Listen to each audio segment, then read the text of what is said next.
Gentiles amigos, bienvenidos a este espacio. Hoy hablaremos del nearshoring, es un tema bastante recurrente en materia de economía. Lo haremos con la licenciada en Relaciones Internacionales, Verónica Galán. Ella es profesora de la Facultad de Contaduría y Administración de la Universidad Nacional Autónoma de México. Verónica, qué gusto. Hola. Hola, gracias, estimado Jorge. Un saludo para ti y para todo tu auditorio. Muchísimas gracias. Oye, ¿qué es el nearshoring? ¿Por qué hablar del nearshoring? ¿Por qué es importante? El nearshoring es la relocalización de las grandes empresas que están notando las ventajas de establecerse en otros países.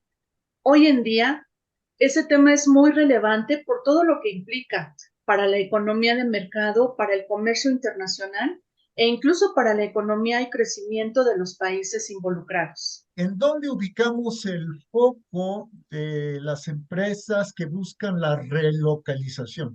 Tengo la impresión de que es en China. ¿Estoy en lo correcto? Sí, estás en lo correcto, Jorge. Al hablar de relocalización, creo que vale la pena que demos un repaso rápido al antecedente para también poder saber por qué las empresas están en China, ¿sí? Eh, a finales de la década de los ochentas, se empieza a dar este movimiento de empresas que estaban tradicionalmente ubicadas en sus países de origen, notan las ventajas de establecerse en otros países, ventajas sobre todo para abatir sus costos, por lo que empiezan a mudar sus procesos totales o parte de sus procesos a esos otros países. ¿Por qué? Buscando la mano de obra barata, los recursos naturales, en fin, sobre todo China y la India fueron atractivos para ello y las empresas de Estados Unidos principalmente empezaron a voltear a aquellos países. De esta manera, China, que ofreció las mayores ventajas en mano de obra barata, se convirtió en la fábrica del mundo. Este movimiento se llamó offshoring, que quiere decir deslocalización. Es el traslado de sus procesos a otros países buscando siempre las ventajas de abaratar sus costos. China se consolidó desde los 80 hasta los años 2000 como el líder del offshoring y se convirtió en la fábrica del mundo. A partir de 2016 se dan dos situaciones principales que cambian esta tendencia. La primera, el crecimiento económico de China no le gustó a los Estados Unidos. Estados Unidos empieza a notar que la cantidad de exportaciones que salían de Estados Unidos y que llegaban a China eran notablemente inferiores que los productos que salían de China y se importaban hacia Estados Unidos. Además, eh, China se estaba convirtiendo en un líder en el comercio mundial. Sí, entonces el país norteamericano, Estados Unidos, empieza a poner restricciones a las importaciones chinas y esto se da sobre todo en la administración de Donald Trump. Otro factor que impacta en el offshoring es la pandemia de COVID-19. La pandemia provocó problemas graves, sobre todo en China, lo cual afectó las cadenas de suministro. En China se establecieron medidas de confinamiento muy estrictas que provocaron cierres de centros de trabajo y una disminución notable en la actividad de los puertos, aeropuertos, terminales férreas y terminales de transporte terrestre. Eso ocasionó que muchos países sufrieran la escasez de suministros, ¿sí? Y por lo tanto sus ritmos de producción se hicieron más lentos y también esto influyó en las ventas. Ante esta situación, se evidenció la gran dependencia que el mundo tenía de China.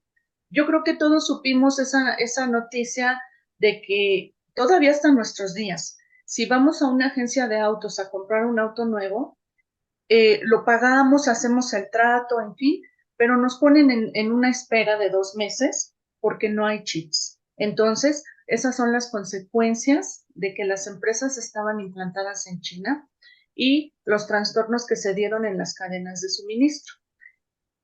Entonces, las empresas notan que el offshoring tiene que cambiar. Y entonces, ¿qué dicen? Si nos acercamos a los centros de consumo final, hacemos más corta la cadena de suministro y entonces los riesgos también disminuyen. Es por eso que deciden hacer esa relocalización. Quiere decir buscar la cercanía con los centros de consumo. Eso es el nearshoring, buscar esa cercanía y hoy en día se está dando ese movimiento. El mercado más atractivo para las empresas internacionales es el mercado de Norteamérica, sobre todo el de los Estados Unidos. Es ahí donde surge el nearshoring. Por lo tanto, siguiendo con esta lógica, Verónica, es la profesora Verónica Galán de la Facultad de Contaduría y Administración de la Universidad Nacional Autónoma de México. Siguiendo esta lógica, pues México es un país idóneo para la relocalización, para el nearshoring de las empresas norteamericanas que están en China y que quieren estar cerca de su principal mercado y que además, pues al ubicarse en México, también cuentan con muchos recursos naturales, contarían con muchos recursos naturales, ¿no? Y mano de Exacto. obra. Exacto. México presenta ventajas especiales para el nearshoring. Sí, hay que considerar que las empresas finalmente son entes económicos que buscan ganancias. Entonces, ellos van a mudar sus operaciones o van a establecer sus operaciones en aquellos territorios que representen ventajas y por lo tanto representen ganancias. ¿Qué es lo que buscan principalmente las empresas? Buscan la disponibilidad de materiales, mano de obra barata, energías, ¿sí? Suministro de energías y combustibles, precios convenientes, salarios módicos, ¿sí? Incluso también impuestos bajos, es lo que buscan las empresas. México comparte una frontera de más de 3,000 kilómetros con los Estados Unidos. Eso nos hace un país muy atractivo. Alrededor del 80% de las exportaciones de México tienen como destino los Estados Unidos. Eh, otras ventajas que presenta México es que por su cercanía geográfica las cadenas de suministro son más cortas. Se pueden programar envíos más rápidos.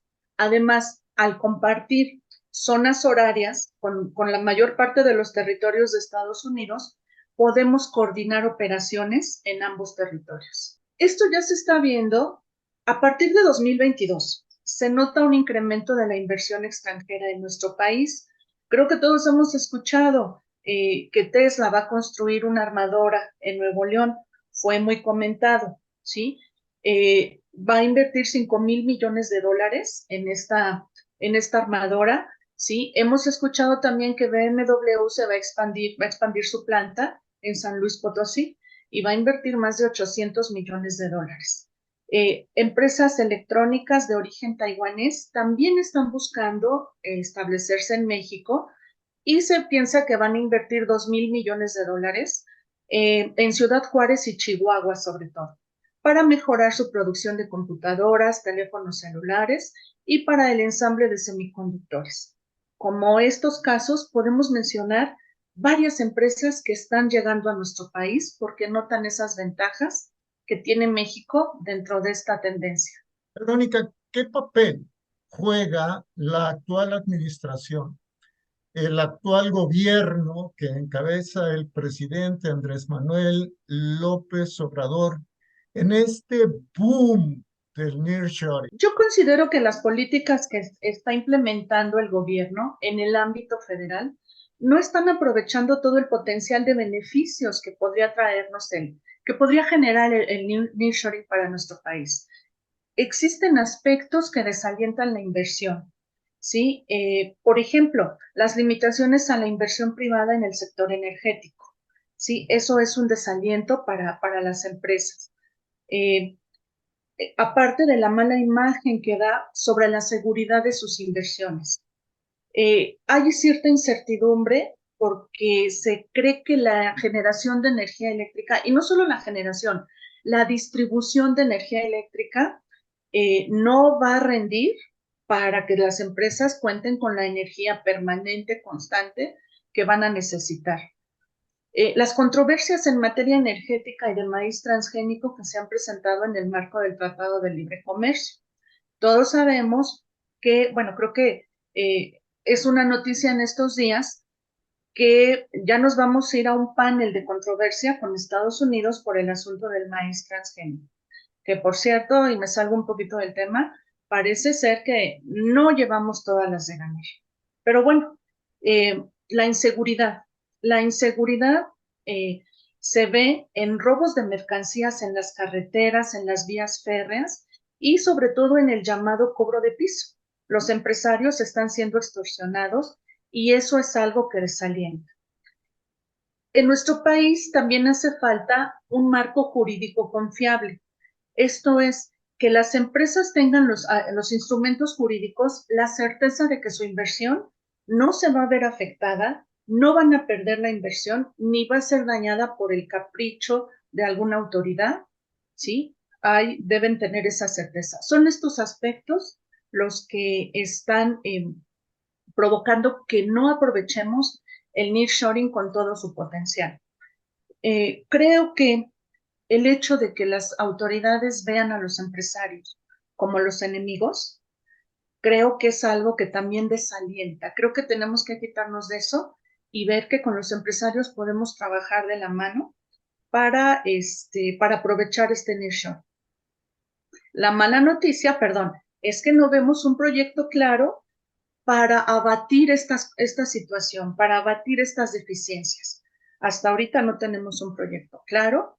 La buena noticia es que a pesar de esta situación, la inversión impulsada por el nearshoring sigue llegando a nuestro país. Cuando hablamos de nearshoring, hablamos de que solamente beneficiará en México a las grandes empresas. ¿Qué va a pasar con las micro, pequeñas y medianas empresas mexicanas? Al hablar del nearshoring, obviamente volteamos a ver a las grandes empresas, que son las que están buscando la relocalización.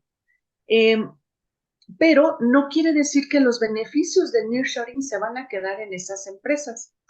Como ya mencionamos, las empresas tienen que buscar las condiciones favorables en los países de destino. Entre esas condiciones, repito, un terreno adecuado, energía eléctrica suficiente, agua también, personal capacitado, infraestructura logística, la cercanía de proveedores. Es en estos dos últimos puntos, en la logística y en los proveedores, donde las pequeñas, medianas e incluso microempresas pueden insertarse para tener estos beneficios del nearshore, ¿sí? Es ahí donde pueden insertarse en la cadena de suministro para proveer a las grandes empresas que al reubicarse, van a necesitar de bienes y servicios. Esto significará que México seguirá con su nivel industrial actual o se prevé que México pueda generar mayores cantidades de patentes, de fabricar maquinaria pesada, o simplemente nos quedaremos como suministradores de mano de obra, de recursos naturales, etcétera? El nearshoring, aparte de una oportunidad, representa un reto tanto para las autoridades como para las empresas. ¿Qué tenemos que hacer? Tenemos que buscar la innovación. Tenemos que estar buscando la innovación para no convertirnos precisamente en ello, nada más proveedores de mano de obra y de suministros.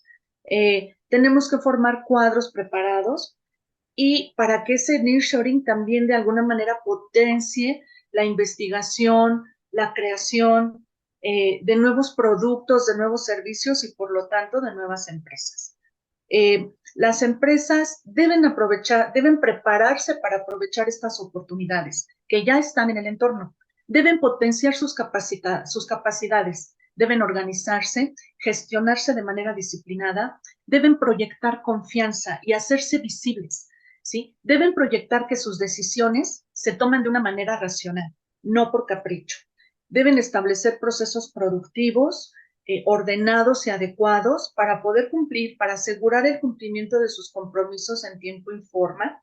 Deben tener un programa permanente de capacitación del personal e instalaciones adecuadas para la realización de sus actividades. La capacidad de adaptación.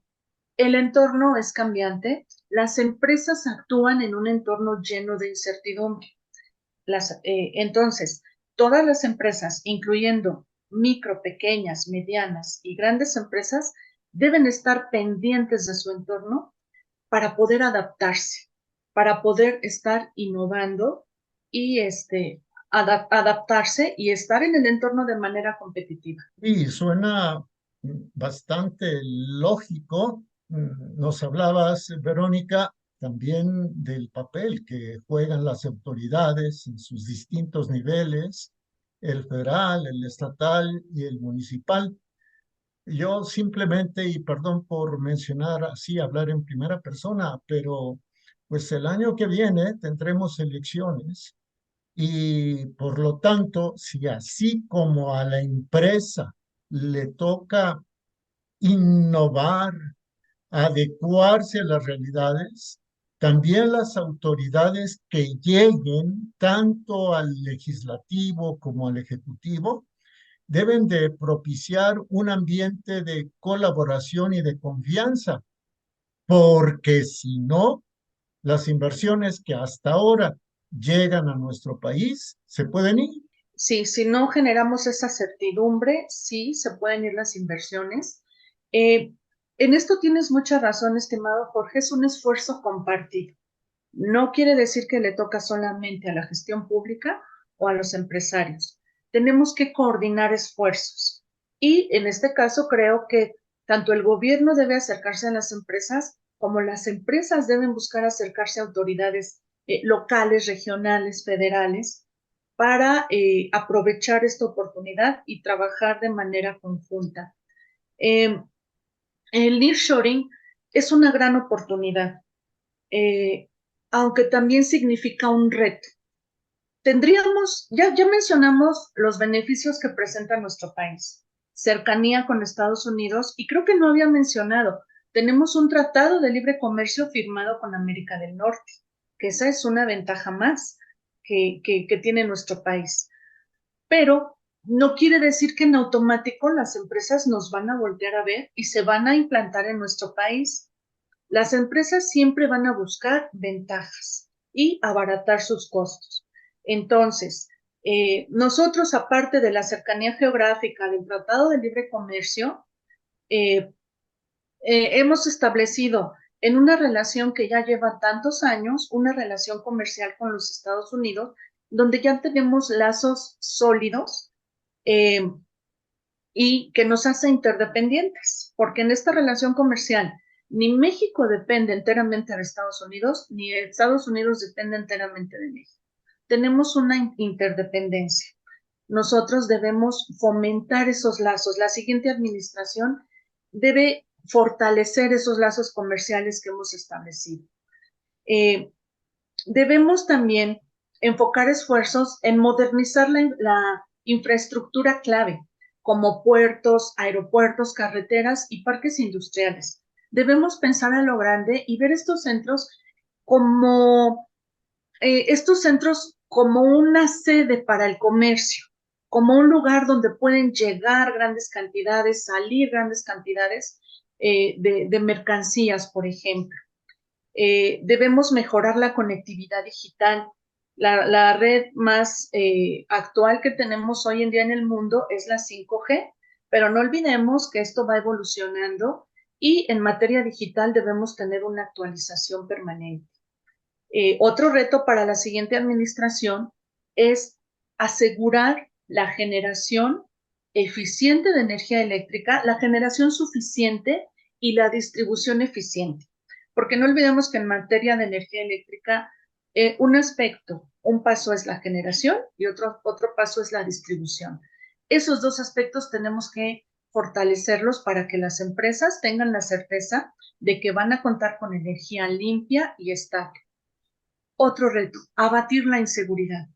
Este tema no es menor, aunque no se quiera hablar de él, las autoridades no quieran hablar de él, aunque cuenten un chiste para evitar el tema, hay que abatir la inseguridad, ¿sí? Esto está afectando a todas las empresas y repito, no solo en los robos, sino también en las extorsiones.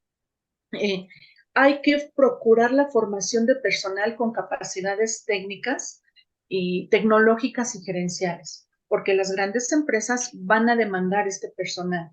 Y no nada más es su formación, es su actualización permanente. Déjame decirte, Jorge, que las grandes empresas están volteando a ver, sí, a México, pero sobre todo al norte, a los estados del norte. Hace un momento mencionábamos Nuevo León, Chihuahua, San Luis Potosí. ¿Por qué? Porque en esos estados ya se tiene la infraestructura. Hay carreteras, hay líneas de distribución, hay parques industriales, hay personal capacitado o con la facilidad de capacitar y por eso están volteando a ver hacia el norte. Un reto podría ser también tratar de industrializar el sur, ¿sí?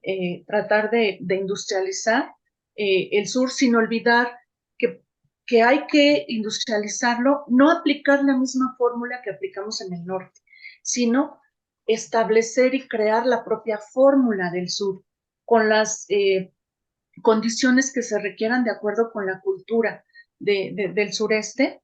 Y creo que también ese es un reto, industrializar, no nada más que se quede toda esta inversión en el norte del país, sino que también jalemos un poco de esa inversión hacia el sur. Y el último reto que considero es promover un marco jurídico que dé certidumbre a los empresarios. Es decir, que los empresarios tengan la certeza de que sus inversiones no se van a perder, que no van a tener que batallar en entrar en controversias, ¿sí? Y que no vamos a actuar, que las autoridades no van a actuar solamente por ocurrencia, ¿sí? Hay que entender que los empresarios son nuestros amigos, que ellos son finalmente los que generan empleo y generan riqueza en las naciones, no son los gobiernos. Creo que esos son los retos que tendríamos.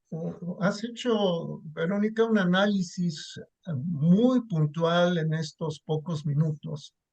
Yo me atreveré a hacer dos preguntas más. Dime. La primera,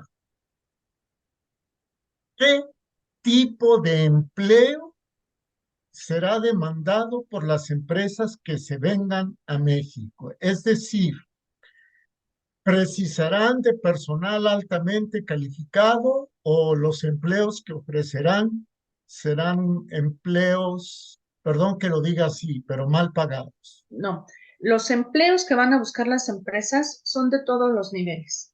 Van a buscar desde empleos gerenciales hasta empleos operativos o técnicos. Son de todos los niveles, de todo tipo de preparaciones. No olvidemos que desde los niveles gerenciales se generan las estrategias para toda la empresa y se va a requerir personas que conozcan el entorno para poder diseñar esas estrategias. No valdría que nos trajéramos una estratega de otro país. Tiene que ser estratega de este país para que genere las estrategias que van a beneficiar a la empresa. A nivel tecnológico, se va a requerir personal que sepa sobre sistemas, sobre cuestiones informáticas que se adapten a la realidad de nuestro país. Eh, Conocí el caso de una empresa que para controlar sus operaciones contrató un software español y no le funcionó. Cuando contrató el software mexicano fue cuando le funcionó. Entonces, necesitamos personal que conozca la realidad de nuestro país. Y entonces, por eso las empresas van a requerir personal de todo tipo de preparaciones y de todos los niveles. Los salarios tienen que ofrecer salarios competitivos. Eh, Afortunadamente, aquí en el país el salario mínimo se está incrementando y año con año se busca un incremento importante. Entonces, más que salarios, también van a otorgar otro tipo de beneficios las empresas, pero no considero que vayan a contratar personal que va a tener bajos salarios y que no va a tener oportunidades de desarrollo.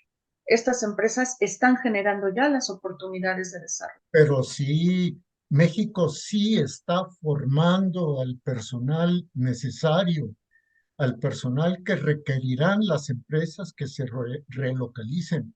Los estamos formando en un número y en una preparación académica suficiente, o somos deficitarios en eso. Definitivamente creo que hace falta que los formadores de talento o los formadores de personas se acerquen más con el sector laboral para tener bien claro qué necesidades de personal calificado requiere.